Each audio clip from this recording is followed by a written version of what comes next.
privilege for me today to be sitting amongst some of my heroes, people that I look up to in the academic field, in the civilizational renaissance area, and most definitely the spiritual traditions area. What do we mean by knowledge systems? What do we mean by a civilizational reawakening? What is the link and what is the essence of this link between a civilizational reawakening and India's knowledge systems? And to understand this, we will have to look at this from multiple perspectives. All of us have fragments of our imagination being kindled through areas that interest us. For some of us, it could be cultural activism. For some of us, it could be academic pursuits. For some of us, it could be a spiritual pursuit. For some of us, it could be about politics, constitution, and policy. But when we talk about a reawakening, all of these things have to come together. And I'm inspired by, like always, by Swami Vivekananda. Whenever we think about civilizational reawakening and when we think about knowledge systems, the first statement that comes to my mind, the image that my mind conjures, is the conviction that Swami Vivekananda had when he proclaimed that the one thing that he saw as clear as life ahead of him is the ancient mother rising again, claiming her rightful place. And he asked us, he in fact exhorted, I think he gave us all this responsibility that we should go out and proclaim that. We should proclaim that with responsibility and with conviction. So, what we're trying to do is stitch together the elements of this conviction today. And to do that, I could not have asked for a better panel. Like I mentioned, when we think about a wholesome picture of civilization, it starts with the fount, the spiritual traditions and the wisdom traditions that we have. How did that philosophy and how did that thought really seep into the culture? How did it inform the polity? How did it inform the making of gurus? We've heard some absolutely stunning and inspiring speeches in the morning today about the essence and the criticality of gurus in reclaiming our knowledge traditions. So I hope to touch on all of these topics, sir, and thank you so much for your participation. I'll begin with the spiritual fount where all of us draw from. And, Mataji, your work in IIT Delhi and just making it accessible to all of us, and particularly in a technical institution like IIT Delhi, and the experience of launching a course, it's tremendously critical because it is also the kind of example that inspires institutions like Rashtraam to imagine that something like that can be done full time, because it confers a certain kind of legitimacy and aspirational value. So I'd like to begin by asking Pravrajika Divyananda Pranaji, Sharda Mat Mataji, and she's with us today to grace us and bless us. And I was just telling some of my friends last night, the one time that I went to the ashram, I was fed by Mataji. And I was walking out of the ashram, Richaji and I, after we invited her for the conference today and we spoke about it. And I cannot ever forget the overwhelming emotion of being loved that I felt when I walked out of that institution. Just a pure motherly love, the ability to give. And I always remember what Sampadananji also tells us, that this is a civilization that believes in growing by giving. So we will begin with the spiritual tradition of India when Swami Vivekananda mentions that we should go out and proclaim. What is that essence and how was your experience in taking that to IIT Delhi? Namaste to everyone, and thank you for having me here. It's really a privilege and honor to work with Rashtraam, such an inspiring vision of public leadership. Let me come straight to the topic because we have a very good introduction from Raghavji. I would like to mention that Vivekananda and all the seers of this country always had, they knew the core of our civilization. This civilization is the oldest in the world. The Rig Veda is the oldest manuscript available to mankind. And what has it contributed? What special thing has it to give to this modern age? If we contemplate on that, you will see that this civilization was rooted in a very high kind of spirituality. It has been a spiritual civilization. You see, nobody can distort history. Our very history says that the Vedic age, which was, this very area where you are sitting, this was Indraprasth, and the Punjab, Delhi region, it was It was part of the Vedic age. The forests here reverberated with Vedic mantras and with such highly developed philosophies, such intense research into consciousness. Today, what consciousness research is doing, there are consciousness studies departments in so many US universities. So I was going through the syllabus and seeing far more developed ideas on consciousness and tracking pure consciousness in the first perspective. That is the main theme of Vedant. So then I started thinking, especially when I was invited to give courses in the IITs, I started thinking, how can we put all of these ideas, which you know how I have studied Vedant, my actual pran is in Vedant, and how I have studied it is with meditation. After my meditation hours, I spend a lot of time on deep Vedantic study, and I understood that the ideas that they are speaking of are very, very relevant to the modern age. Only they have to be interpreted in the modern idiom, in a scientific format. That is all that is required. And who will not take the truth? Tell me. There is no parochialism here, there's no narrowness, there's no divisiveness, nothing that people suspect. It is a science of consciousness, and there's a technology to it, which is yoga. The science of consciousness is Vedant, the technology is yoga. And the enormous ideas which they have given us on this, the deep level research, which is the product of this kind of meditation, that has to go into the minds of our youngsters, because that is what everyone is asking for. What is the point in knowing the whole world? From knowing everything from quarks to quasars and not knowing yourself. What's the point, tell me? So this is a research into that, who am I? What is the unchanging core of my being? Leaving aside everything else, what is it in me that outlasts this, the life of this body? What happens after death? Who am I truly? What is my existence about? And then what is the human life about then? So these are existential questions that come to every thinking mind. And the answers are all there in Vedanta in a completely scientific format. But we have not been able to extract it like that. We give it various tones and we mess it up in the social structure. And finally, it is delegated to the realm of religion. Or that's why you see, when IIT Delhi first invited me, I remember, I asked them what exactly they wanted. And they told me that we want to study Vedant, but in a, it's a secular institution and it must. So I told them, see, I understand Vedant as a science of consciousness. I don't bring in any kind of a ritual or religious terms there. I can give it to you in a completely scientific format, but I will come in my Gerua. Secularism doesn't restrict me from practicing my method to Vedant. So if you accept it like that, I will deliver it. And they accepted it. And I gave 4 courses on Yog Vedant. 3 of them have been uploaded on their official YouTube channel, NRCV IIT Delhi. You can find them there. And now they are also being converted into books.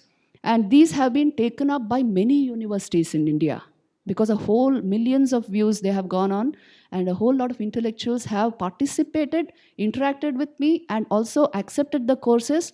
And we sort of tailor-make courses for universities as per their need. So I am currently working with 4 universities, and Rishihood is the most recent one. So I can tell you this, that what is there in these holy scriptures, it is very relevant to the modern age. And it addresses our existential questions directly, if we can extract it in that form. And if we don't do that, we will miss the essential core of these, our great spiritual heritage. That is what I would say. And one more thing which I would like to point out is, people have been asking this question. Can I just say this, Raghavji? People ask me this, and I was asked this initially, even in, not exactly in IIT, in some other place I was asked this, that what is the utility of all this? Isse kya milega? So this is the common question asked against IKS. So then I told them a story, okay, this is a real thing which happened way back in 1820s, when Michael Faraday discovered electromagnetism. He presented his findings before the Royal Society of London. And you know what the president of the Royal Society asked him? at that time? What is the utility of this? What is the utility of electricity, he's asking.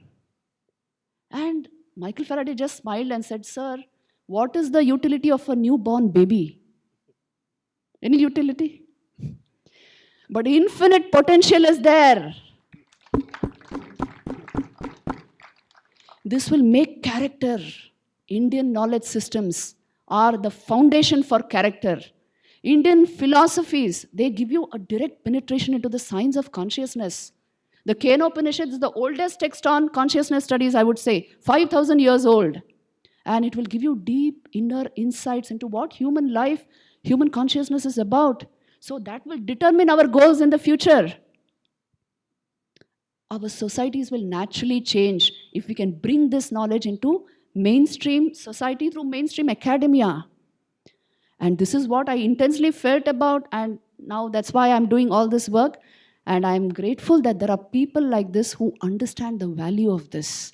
We have all come together now to bring this, to make this work. We are going to make this work. And for that, we require enthusiasm, youth, and energy. And let's put it all together and make it work. Wonderful. Every word is a blessing. Thank you, Mataji. And just taking cue from the directive that you've given us, that this has to be institutionalized and you need to be convinced about it. And the practical utility of this is very clear in our minds. It has to be articulated and it has to be convinced. It has to be convincing for others who are not yet convinced about it.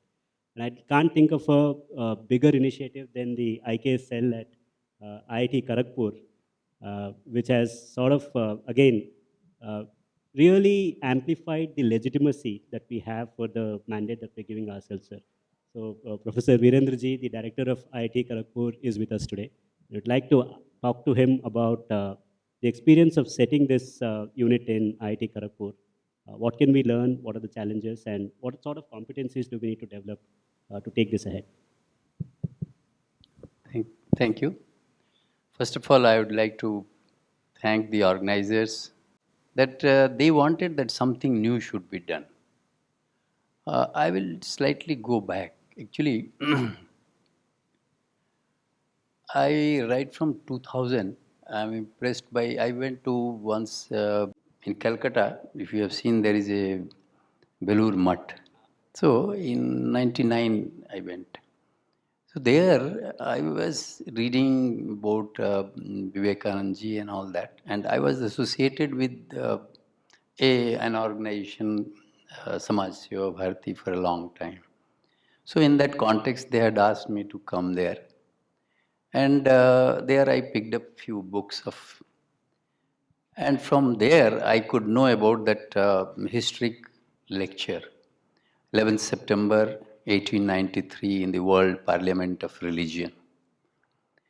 And the very first line, what he has said at that time, brothers and sisters of America. And that, in fact, nobody could think of at that time. Literally. Because ours, we are talking of Vasudhaiva Kutumbakam. And with that philosophy, he had said that.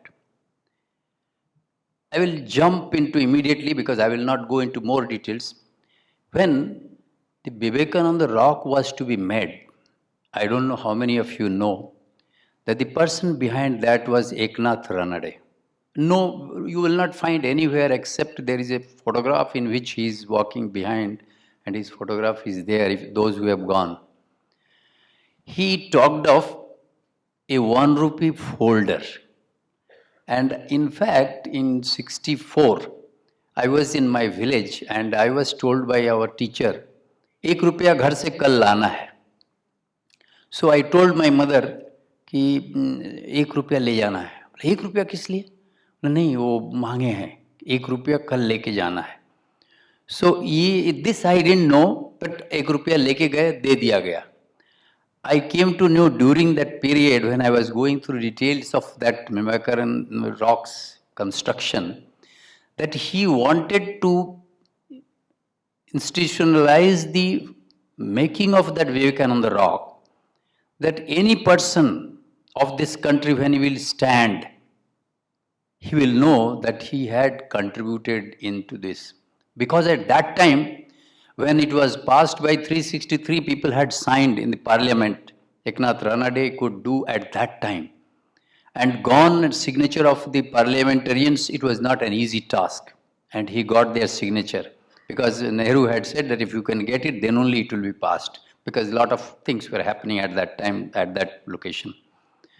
So, when he has done that, see the feeling that he had, that it should be all. Yes, today we have heard that Bharat, India. So the 70% of the people who India lives in her villages, as it was said that they are, वो बच गए और जो पढ़ाई लिखाई किए people like us, हम लोग उसमें घुल गए. हम लोग India हो गए, वो भारत रह गए. So during that time also he wanted to inculcate the similar thing. And therefore, and more recently I will tell you a simple example. You have seen the Padma Awards. Who could have thought? Nobody could have thought. The Padma Awards, I will not name Tulsi Gowda and other people. Now this is exactly in the similar lines. That see, there are people whom nobody knows except the earlier awards, Latins, Delhi and all that. But see, there are people who are still doing that, not knowing what is Padma Award, what is what. They knew that what is humanity, what is Sanskriti, what is connection with mothers, brother, sister, nati, natni and things like that. Now this feeling, very recently by the Padma Awards, those who have seen, they must have got this. Now, when I was there in the department, because I joined this institute in 1974 as a BTech student, I went to the old building, because many of you know that IIT Kharagpur started from a prison cell, Hijli prison cell. Now there, on 16th of September 1931, two of our people who were at that time jailed there, Santosh Mitra and I think Sengupta. Santosh Mitra and I'm forgetting his name, Sengupta, another Sengupta, I will recall, I will tell you. These two people were shot dead on 16th of September 1931. So that building, in that building, our Department of Agricultural Engineering started. In fact, all the departments started in one room there. So when the first day I joined, they took us to those rooms that time in 74 and said that, look, your department started in this room. So that building and the other locations where I being the campus boy, because my father was also a professor, so I had seen the jails. Those cells are still there. Those women cells, which is slightly 50, 100 meters away, those are also still we have preserved. And even the gallows. And I can tell you that I went through the gallows and I saw that, oh, यहाँ से लोग गिरते थे, नीचे जाते थे, and we used to come out. This I had done, I have seen. And the isolation cell. Now these were the things. So I was thinking that we must know what was happening in these. And I also had gone to Andaman. And I had seen several people from Bengal, Bihar, who were jailed, and what was the condition of that. I had gone into Savarkar's cell as well, 8 by 8 feet I had gone. So I was thinking that, see, I had gone in 2007, and I was thinking that, see, we do not know what these people did. We are talking of Abhibhakti ki Azadi, but see, we must know that these are the people because of which I am able to say this thing, I can say this. But see, they had nothing to say, but they had only sufferings, sufferings and sufferings with only one thing in mind, and that was Bharat Mata ki Azadi. So when I became head of department, I researched into many of these things. When I became director, I first thought that let us have something what people have forgotten. And at that time, there was a project called Sandhi. So that project Professor Joy Sen was looking after. I said, what happened to that? Bola, usme kuch books वगैरह बनाए गए and all that. I said, why not we do something like this? कि हम देखते हैं कि what was there. We say that zero was started by us and the number system was given by us. I talked up Pythagoras theorem, but Bodhayan did it. So why not we do into this? Sir हम लोग कर सकते हैं. And then immediately came to my mind, okay, हम लोग एक minister को मैं बोलता हूँ. And then that night I could connect to the minister through a known person. And then I said, sir, can you help me? He said, क्या चाहते हैं? हम बोले सर नहीं, हम लोग कुछ चाहते हैं कि जो पुरानी चीज़ें हमारी हैं उसको हम यहाँ पर नॉलेज सिस्टम करना दे. अरे ठीक है, तो वो तो अच्छी बात है, करिए आप, हम उसका इनागोरेशन करेंगे या हम उसको मंजूरी देंगे. इनागोरेशन तो अभी भी नहीं हुआ है, मंजूरी देंगे. अब ये मिनिस्टर इनागोरेशन करेंगे. और तब से in fact we had a lecture and there we could know that how the formula of trigonometry, आज जो बता रहे थे हमारे मंत्री साहब, trigonometry, geometry, astronomy, material science, everything is there. In fact, I sat all the 3 days to see what is there in it. And it was education to me, I can tell you, that oh, if our students see this thing, I think they will be thinking that there is something new I am learning. Because the IIT students tell that's where we don't get challenging teaching. So हमने कहा कि नहीं, इससे course बनाएंगे और हम लोग लड़कों को देंगे, maybe 2-unit course or a 3-unit course. Anuradha knows about it. And I can tell you that IKS system, the moment we did it, now within no time, we have 1,000 students who are taking classes, and we have about 500 students who have joined for courses, and some of the students who have joined for PhD. And we have decided it in next 3 years. This Indian Bharati, हम तो कहेंगे भारतीय ज्ञान परंपरा जो है वो, it should be renamed as that, as a department. And we will call people from all over the world who know anything about physics, mathematics, every material science, and all the people who are there in the earlier part. See, like I was just, Tulsi Gowda, she knows that which patti, the leaf, she was asking the girl, her Natni, to just smell, because through that she was curing, trying to cure. See, the knowledge which she has, we don't know. Such knowledge will be lost. So there is a need to even go to her. Somebody was telling she's encyclopedia of that jungle. I think somebody should sit with her in her language, talk to her, let it be written in her language, and then it be translated to other languages. I think this is something which is required from these people who are actually Paryavaran wo jante hain. Now these are the things which are needed to be put into. And our students should be told that, look, it was not, the three theorems that we are talking of. It is not the Pythagoras theorem that we are talking of. We should know that who had told, and through the Sanskrit sutras and niyams, then only they will know, oh, come on, it was done by us. And then they will know that what our, the people who did not get Nobel Prize, Meghnad Saha, Satyen Bose, they did not get. But you see that Bose-Einstein theory, you see that? Einstein got Bose, nobody knew Bose. But see what the treatise they have written. So I think there is a need. And I can tell you that in next 3 years of time, we are going to invite people from all over the world who have any information. I know that we'll get more people from Germany who have any idea about the material science, mathematics, whatever, because they have all been taken away from here and they are reading in Sanskrit. So we will have all these things, and I'm sure that this will be a department which will be sought after, just like Takshila and Vikramshila, those universities. And with this, I thank you that given me opportunity. Thank you very much. That is not just music to our ears, but it is also courage that adds to our conviction. Look forward to partnering with IIT Kharagpur. At Rashtraam, we are inspired by Sri Aurobindo's conception of Bharat as Shakti. And we think of Bharat today, and we feel that there has to be a coherence and there has to be an alignment between three Shaktis today. The academic Shakti, the political Shakti, and the civil society Shakti.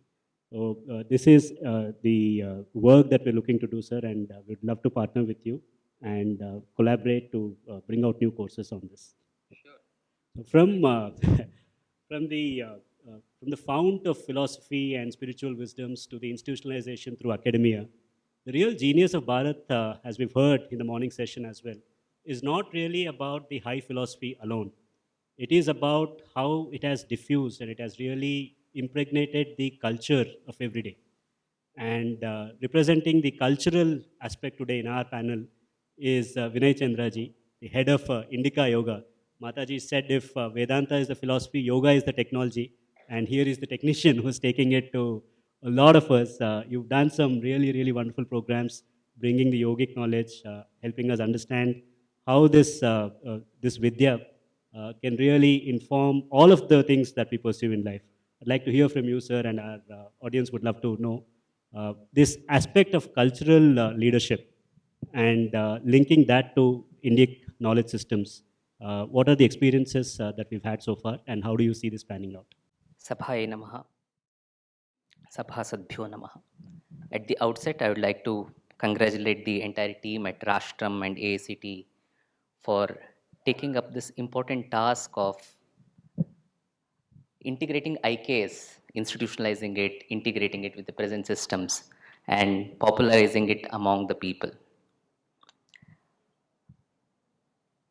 Coming back to your question, I'll also share my personal journey and also connected with Indica's quest. Anuradha and myself, we have been traveling and teaching in few universities across the world in last a decade or so. And many times we used to feel that India is misrepresented and underrepresented. And misrepresented intentionally by the active work of media and academia. So both are in cohort journey in this, and we were trying to argue, trying to present alternative view, but always felt it was not effective enough. So then we started to invite them to India to have a lived experience, and that actually changed. Once they were here, they were taken through a program of a week or 10 days, and that made them change their perspectives, their view of India in a completely different manner. Many of them went back with their tears in their eyes. So that was the kind of transformation that we could see when they came here, and we realized that giving a lived experience is the most important thing. And when you have to give a lived experience, it cannot be just in one domain. Multiple domains have to come together to make that experience happen. And this is the same approach that we have taken at Indica as well. We realize that dealing with things with intellectual level may not be enough. So cultural, spiritual, all the other elements have to be integrated. And in this regard, we have multiple verticals working. One is Indica Yoga, which takes care of the yoga experiential world. And our tagline is authentic, immersive, and transformative. So to curate authentic programs. And this is one thing I think something that is remarkable of these times is that people are looking for authentic stuff. Whatever their background is, whatever their ideological views could be, at least there's some kind of quest towards authenticity. And making that as the basis, we thought we'll provide yoga experiential programs which are authentic, which is connect. When we say authentic, we identified some 5 areas. One is to connect with philosophy and psychology so that you make it experiential. Second, sutras, that is Sanskrit, and the scriptures. The second. Third was connected with the spirituality, the higher purpose of yoga.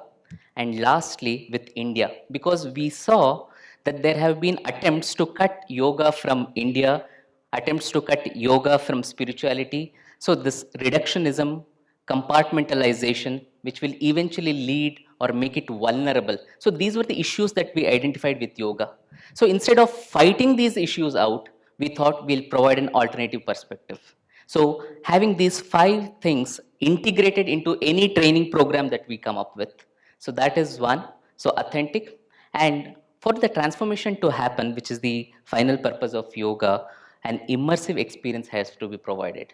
So if we have a Bhakti immersion retreat, which we just recently concluded, so it was not just reading the Bhakti Sutras, but allowing the participants a complete immersion into bhajans, into singing. So all these kinds of curated experiences which are immersive in nature, which eventually will lead to transformation. So if we are able to curate a journey like this, I think that serves the purpose. So Indica Yoga takes care of all these aspects when it comes to yoga. Similarly, we have Indica Moksha, Earlier it was called as Advaita Academy. In fact, that was one of the first of the series of verticals that were started under Indica, which curates programs on Vedanta tradition. And then we have Indica Today, which takes care of contemporary issues. In fact, let me also present the multiple approaches that we have. So one is to preserve, protect, and promote. So when we say preserve the Vedic traditions or any element of the tradition which needs preservation, so supporting the preservation is one aspect. Protect, we often see onslaughts that do happen. So Indica Today is one platform which seeks to come up with countering views to such kind of onslaughts, and then promote the positive promotion of things. So this is the one approach that we carry there. So Indica Today takes care of those aspects. We started with English. We have Indica Today articles coming up in Indica Today in multiple languages. We have Shiv Kumar ji with us, who is the editor of Indica Today Kannada medium.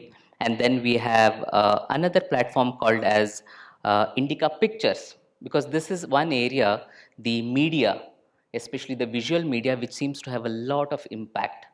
And if you are giving one kind of message through one media, if it's not corroborated with other media, then we will fall short. I mean, just to give an example, just a few days back, I listened to a speech given by my niece. In fact, she was speaking on women empowerment, and she seemed to have created a lot of influence in her school, where many of her classmates then came back and wrote apologies for teasing someone in their classes. So it was in a way very effective. But when I listened to it, I was really shocked and also surprised that her presentation started with a quote from Malala, going into Michelle Obama, so on and so forth. So for anything that you do, you seek to find your source from outside. Though some of us might carry it, unless it comes into the media and it becomes point of discussion, it becomes highly fragmented and it may not serve the purpose. So visual media is an important media. Therefore, we started with Indica Pictures, and recently we concluded the second Indica Pictures Film Festival, which was from 12th to 15th.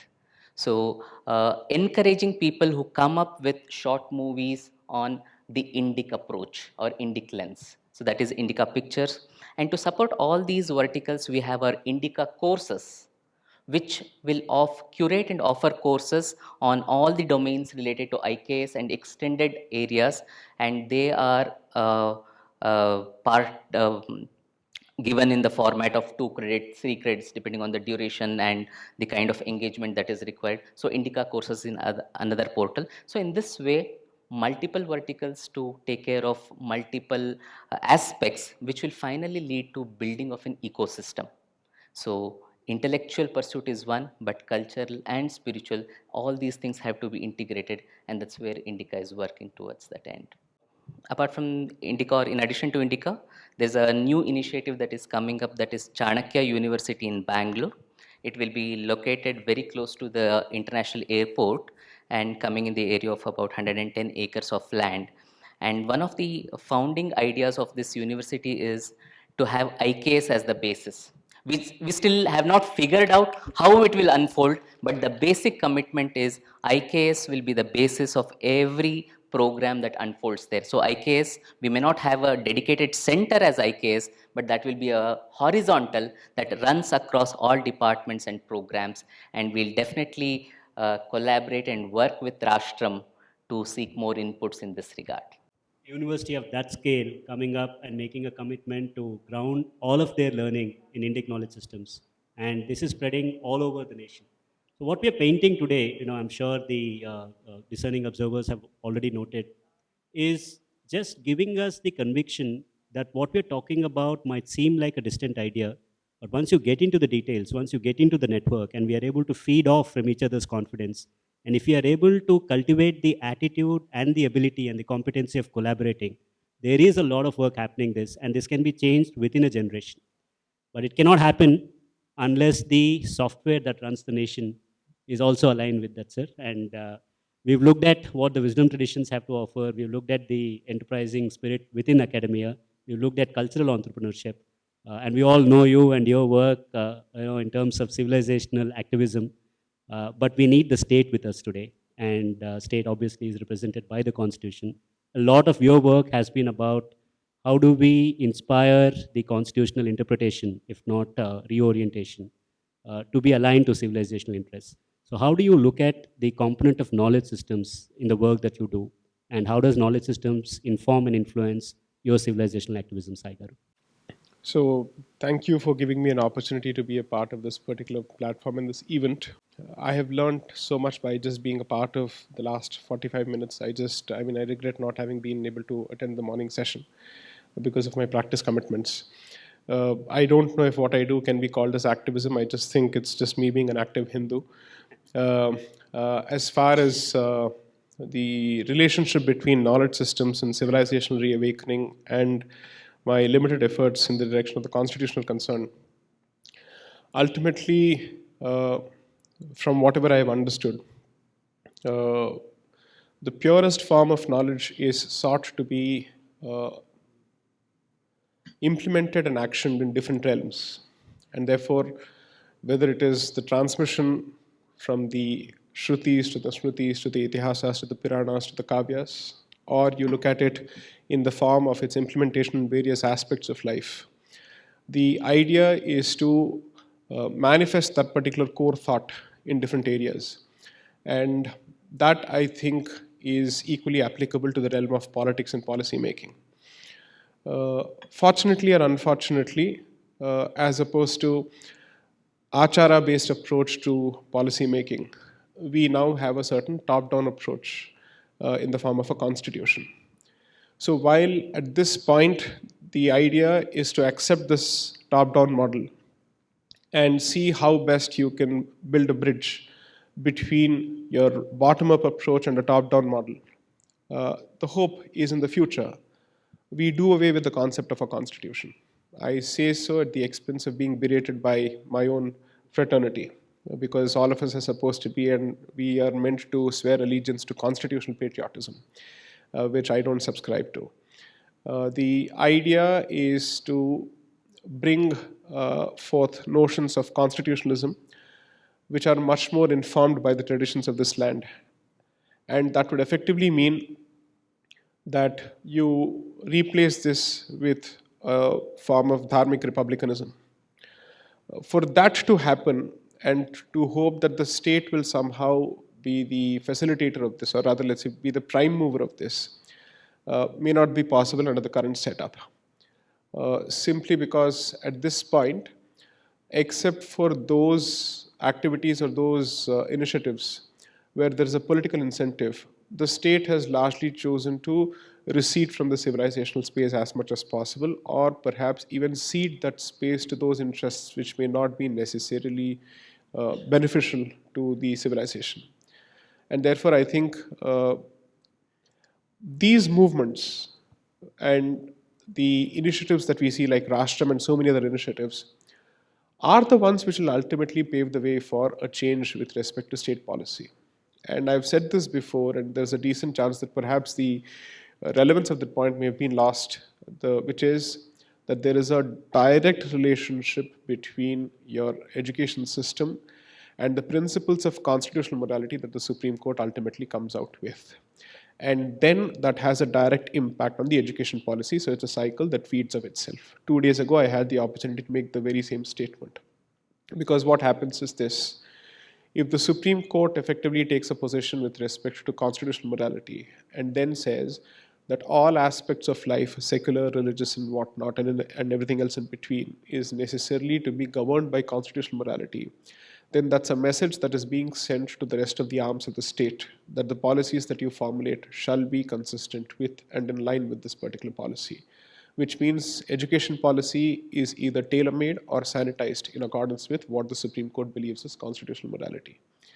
And that effectively means that the next generation, as opposed to having an organic way of learning about its own civilizational culture, is more and more influenced by the education system that is posited by the state, as opposed to the other forms of education systems and the other forms of education that it is otherwise exposed to, namely thereby the family and the extended Sampradayik institutions which it is expected to learn from. So while I'm certainly someone who bats for a greater dharmic reorientation of the state. I would never want the state to be the sole repository of education ever, simply because that is not how we have functioned. And given that the state in the modern world, and I use this in a very negative, pejorative sense, the use of the word modern, is a creature of convenience and is subject to multiple pulls and tugs. I will never ever repose 100% faith in the state, regardless of who is at the helm. And therefore, I would want the society to have its own wherewithal in the all critical realm of education and spirituality. My only request and the expectation from the state is to recognize the character and the identity of this land and approach it with a certain sense of respect and hands off. Allow us to do what we are supposed to be doing, and we know how to take care of this. Whether you're able to support us or not, just don't create a roadblock. The rest of the society has the wherewithal to do it. We have withstood about 1400 years of colonization, and we still are around, so we know how to handle this subject. Just make sure that your policies don't come in the way. The rest we'll handle.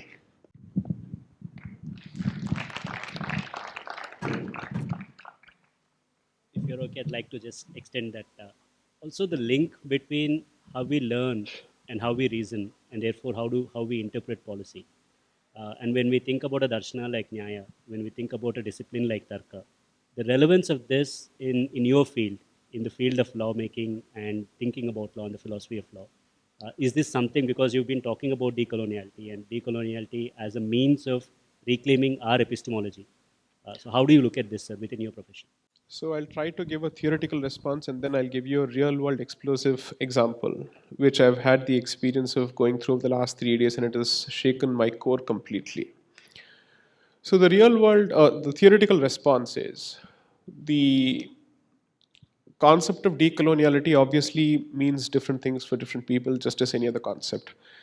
And the pioneers of this particular thought scholarship have effectively taken the position that there is no abstract universal definition for decoloniality, simply because it is meant to be a contextual response of each colonized society to an experience that it has been subjected to. So while there is a common colonial intention, the manner in which that intention manifests itself and lands on each society is different.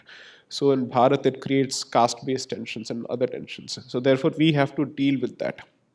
But the thing about decoloniality, which is fundamental and common across the board, and which is directly relevant to the topic of discussion, is to understand that there is no one way of learning, and there is no one pattern of knowledge, there is no one pattern of sensing.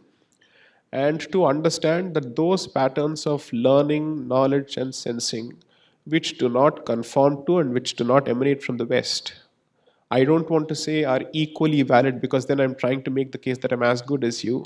I'm simply saying they are even better. And the problems that the modern world faces are directly a consequence of the Western pattern of learning. I make the point very, very clearly, despite having been a beneficiary, an unfortunate beneficiary of that particular mode of learning. And therefore, my very clear position is that we are where we are. And this is not a great statement and not a great state of affairs precisely because of you. So all the credit that you wish to take, yes, but it's not credit, it's a blame, it's a responsibility that falls on your shoulders for the kind of havoc that you have wreaked on nature. You are directly responsible for it.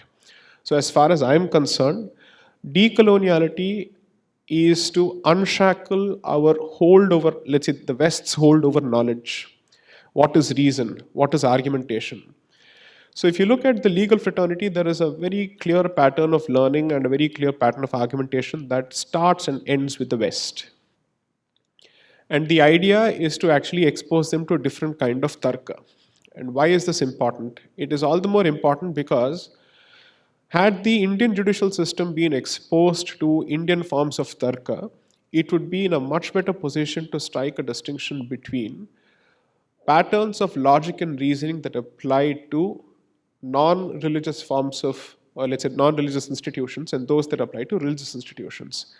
The one-size-fits-all approach is precisely the reason that you see our institutions struggling to make their case before a secular institution, which does not recognize any other form of logic other than secular logic. And unfortunately, they think of it as secular logic, but it is clearly Protestant logic which has been secularized. And as a consequence of which, there is one form of reason which is Christian reason, which is presented as secular reason that all of us are expected to rise up to, unfortunately. And therefore, the nuance that this particular institution or this particular Western philosophy seems to celebrate or wants to celebrate, it fundamentally lacks. It lacks what it wishes to celebrate, and therefore that is why it is looking at learning it from other people, because it doesn't have that concept of nuance. It's like James Bond. It's effectively something. It's a blunt weapon. The only approach that it knows is a sledgehammer approach. It doesn't understand the importance of a scalpel or a surgical knife. Okay, so therefore I believe that this is fundamentally an attempt to unshackle indigenous knowledge systems from the geopolitics of knowledge that all of us have been subjected to, and therefore it is extremely important, especially in the legal realm. Because if there is one particular fraternity which I would call is extremely colonized, it is my fraternity, without a doubt, colonized, colonialized in every sense of the term. And it is unfortunate that a lot of us take a lot of pride in the fact that the first language in which we can even think is English. I don't know how that's passed off as a badge of honor. So anyways, that's the theoretical response. The practical response, the example-based response, is that there is an institution that is based out of Sonipat. And a good friend of mine is now going through the first year LLB program as part of her 3-year program, who's a doctor by training. And I said I would like to go through the curriculum. So share the curriculum with me, because I'd exactly like to see what is it that people are being taught here. Starts and ends with Nandini Sundar. I hope the implications are very clear. And every class and every subject, whether or not that subject has any correlation or any nexus, direct, indirect, remote, obscure, whatever it is, with caste, is about caste. Whether or not it's got anything to do with intersectional studies, they bring it in. It's almost as if law is not the end goal of the training here. It is the means to an end, the end being a certain cultural end. And it's the same set of people whose names are constantly dropped. And in the recommended reading, this is the literature that they're expected to read. And that recommended reading doesn't translate to people being given the freedom to take a different position, to critique and dissent against or with that particular recommended reading. You are expected to say, yes, sir. And this is apparently happening in a law school. Fortunately, this particular person comes from the 3-year program, which means that the undergraduation is done, and therefore there is a sense of realization as to what is the agenda that's being pushed here. But if the very same, let's say, curriculum is being taught to people who've just passed out of their 12th, and that is, you're looking at the formative age group, and let's say the impressionable age group of 18 to 23, I shouldn't be surprised even one bit as with respect to what it translates to during the CA riots or the NRC riots or the protests. This is a direct consequence of the curriculum. Why are even people surprised? I don't understand. Don't be surprised. This is how the equation flows. 1 plus 1 is this blessed 2. This is exactly what is happening. So for me, these initiatives are not academic. They're extremely relevant. Otherwise, everything that you seek to do with respect to a civilizational revamping and a renaissance of this country, you're going to be faced with similar protests and at a much wider scale. My only fear is that I hope that the pace of the solution is at least at par with the pace of the problem, which I'm not sure is the case. And that is the only reason that I want the state to help me create a multiplier effect, and no other reason. Leave the curriculum to us, enable, make the atmospherics conducive. That's the only thing that we want. The best thing that I think about this particular initiative, which reflects the Indic spirit, is the fact that one institution which wants to make IKS is comfortable talking to another institution that is teaching IKS, and both of you don't see this as a territory war or a turf war. I am not playing the role of an Narada Muni here. I'm genuinely making the submission that this collaboration is made possible precisely because of the spirit that you fundamentally draw from and you represent. So there can't be a better testament, and I hope IKS becomes the way of the future. So all power. This is critical for us to understand and reflect on, that while we have this vision of a knowledge that is based on truth seeking, there is also the reality that knowledge has been weaponized, particularly education has been weaponized. So there is not just an academic movement that is required. There is also a civil cultural movement. In fact, a massive national mission for educating parents, I would say. The time has come. And all of us sitting here today are actually taking a step and a commitment. We're making a commitment to become the ambassadors of this thought. The whole idea of this event and the announcement of the faculty development program in Indic Knowledge Systems, an 18-day program, which is, to be honest, a huge amount of, it's a huge leap of ambition for Rastram itself to be doing this so early in our academic institutional life. But the urgency with which we have to act on it is what convinces us that the collaborations have to be staged, the partnerships have to be signed, the curriculum has to be made, we have to reach out to parents, we have to reach out to students, and we have to provide intellectual clarity and this is very important for today's age, we have to provide a moral suasion to people to pursue the path that we are setting out them for. Right? So this is the intent of this program, and I thank all the panelists for sharing your views. I will open it up for audience questions for 10 minutes, and then we will do a wrap. Namaskar. My name is Krishan Chabda. My question is more in the form of a suggestion. Look, what makes me disturbed is about the divorce taking place in the country. This divorce was not heard of maybe a couple of decades back in this country, which is becoming now very, very common, and people start speaking about this thing at the fall of the hat. I suggest in this case that we can start teaching something to our youngsters right from the nursery level. The value of life, the family togetherness, that is very important, because I find that after divorce, the most sufferer is the small child, if there is a child who is left behind. So this is where we need the, again, teaching at the school level. We have to play the game, not only in the management colleges, etc., etc. Management colleges is more of a competition, and these are more in the form of just an academia. But once we start teaching at the school level in the form of IKS that we are talking about, it will help in a big way, and our country can progress. Because today we are lagging behind in research. We have to take technologies and design developments from all over the world, and hardly anybody makes it in India. And after all, if once we make in India, or there are many people all over the world to pull us behind. Like the gentleman mentioned, unless there is a name and fame like Obama and etc., it doesn't get accepted in our country. So that culture has to go, and we have to inculcate the team working by playing some team-like games in the school level itself. Thank you very much. Madaji, on this, because all of them, all the questions that were raised, the points that were brought out, goes back to the ability that we have to handle our own selves. So from family to, so is there anything that you'd like to add to that?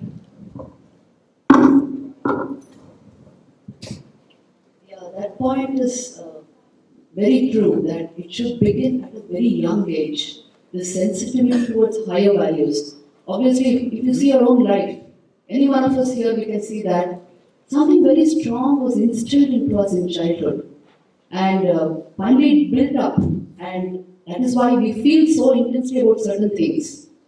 So putting this is called sanskar in Sanskrit, but there is a way of generating sanskar, which only yoga psychology will again give you. Let me give you that equation here, because it's so very important for us to understand how a sanskar is formed in a child. You cannot create a sanskar, a very deep-rooted sanskar, once a person is about 25. But to a 5-year-old, you can give very great sanskars. They are the roots of his entire thought process in the future. So how is a sanskar created? Yoga psychology tells us that, our thoughts are like waves. They are called vriddhis in yoga. When you repeat these waves again and again, they just go into your subconscious and become sanskars. To the conscious thought process, sanskar is created.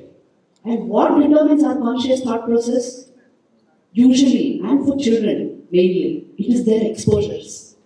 What they are seeing, what they are hearing, what they are being exposed to day and night. Now tell me, what are we exposing our children to day and night? Okay, tell me. Yes, social media and the cinema and everything that is on the internet. And how worthy is that content? So what are we doing to our young minds? We don't give them the right exposures. Their value system will be different tomorrow because vritti creates sanskar. This is the tremendous equation of yoga psychology. So if you want to create the right sanskars, you must change their conscious thought process. You must start by giving them elevating exposures. Well, it's a huge challenge, I know that. Cleaning up the media, bringing sense to every kind of exposure we are giving our youngsters, giving them elevating thoughts and ideas. I recommend very simple techniques because I have been the principal of a school, and there I used to tell them, first was parent orientation class, nothing for the children, but parent orientation. And there I used to tell them, see, in your own life, first try to bring about a little bit of change. As soon as you get up in the morning, 5 or 10 minutes of a little calming something, a little meditation, good reading, your children will imbibe that. Before you retire at night, don't retire with a mobile phone and with your Twitter account and your Facebook account. Read something elevating and then you go to sleep and your child will imbibe that unconsciously. What you talk to your child, let it be very refined and cultured. It will pick up values unconsciously. But if we don't do any of these, and we are very good at knowing and not doing. So if we don't do these things in our homes, then it is very difficult to generate the right sanskar which is required for change. That is why we don't feel very sensitively or intensely about these things because the sanskar is lacking. So it all begins at home. That is the first school. Parenthood is the greatest responsibility. That is why the Grihastha ashram was considered the greatest ashram in the Hindu fold in the Vedic age. Because it is the point where transformation starts. And what you give your children is ultimately, see, if you give them the right sanskars, you are giving them much more than any bank account you can give them or any homes and cars you can offer them. You please give them the right sanskars, and that is the starting point of change. Thank you. My name is Anandita Singh, and I have my question for Mataji. So basically, we belong to a very young generation, and as sir said that when you have completed your 12th and you fall into a law school, so they very technically they brainwash you. So we talked about the state of consciousness through Vedanta, Vedic knowledge and everything. There is we can categorize them into like us generation two parts. One who is ready to accept that state of consciousness, and one who is not ready to believe also, or to accept them. How to reach out them, because they have been made so properly through academia and through education, that they don't believe in that system also, and they don't believe in the level of consciousness, or what are the profits of it, what good it can do it. So how do we reach them? They have been so spoiled. So her question is, how do we reach out to them who are not listening to us? So the idea is this, see, when you start seeing something as very important, required for our society, but our society has become such, it is not even able to voice its requirement, not able to understand the problem. Every problem, whether you call it social, political, legal, any kind of problem, at the heart of it, there is a lack of character somewhere. That is why the problem is there. So, character issue, how do we address it? And what about, as she said, the people who are not bothered about this character development and knowledge systems for that and all that, they are not bothered about that. How do you approach this class? So, majority is that class, please remember. So, you can only, what we can do is, we create an intensely sincere force for what we feel will build up the positive things in our homes, in our societies, which it doesn't matter. I'm not saying that only Indian knowledge systems exclusively we claim that we will be able to do this. Anything which awakens your intellect to the fundamental nature of life, that is spiritual. And there are very many faith traditions which are rooted in this kind of spirituality. People have become spiritual just by staying in nature. I stay in the Himalayas for a long time, whenever I can.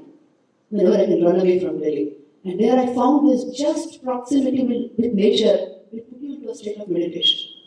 So there, what I'm trying to say is you capture these elevating sentiments in your mind and try to intensify them to a level where your very presence will inspire that in others. See, knowledge is comparative. I know something is better than something only when I have tasted the better part, isn't it? When I've tasted it. If I have not tasted it, how can I influence another? Knowledge is always comparative. So my effort must be to raise my level of consciousness intensely. As I think you're a student. So as a student, I will tell you this. First build your life. Establish yourself in your strong positive convictions. Experience yoga for yourself. It's all completely self-to-do technique. It is not a philosophy, it is not an ideology, it is not at all something theoretical. It is completely do it yourself.